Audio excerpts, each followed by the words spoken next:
Площадь павильона 10 тысяч квадратных метров. Его поделили на 35 площадок по числу компетенций чемпионата. Здесь графические дизайнеры, цифровые модельеры, специалисты по стрим-технологиям. Участники уверены, они выбрали профессии будущего. Соревнования начались с клятвы участников и экспертов. Торжественно клянусь судить честно и непредвзято. Сетифермерство – одна из самых новых компетенций. На специальных установках ребята с помощью современных технологий выращивают агрокультуры. Сегодня это клубника.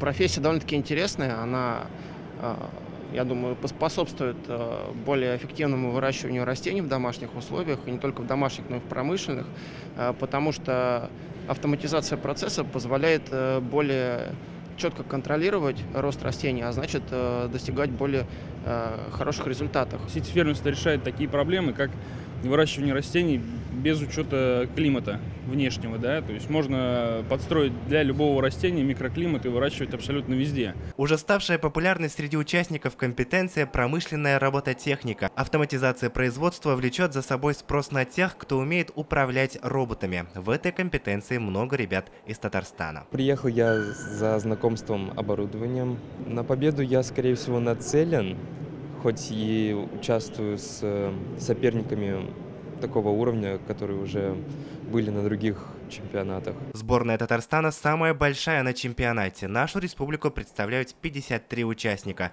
Экспертов от нас 42. Хотя в этом чемпионате не подводится зачет между регионами, но тем не менее мы очень надеемся, что наши ребята, наша система образования покажет, что наши ребята являются сильнейшими, и мы займем в том числе призовые места практически во всех компетенциях. Чемпионат проходит в 3-й раз, и каждый раз его принимает Казань. Так получилось исторически, что Татарстан у нас стал регионом-лидером, который занимается подготовкой IT-кадров. Центральным звеном всей системы является университет «Иннополис», который позволяет объединить как советскую, российскую школу высшего образования, так и новые образовательные программы ведущих университетов мира. Мы очень много внимания уделяем цифровизации, а цифровизация – это люди, это кадры.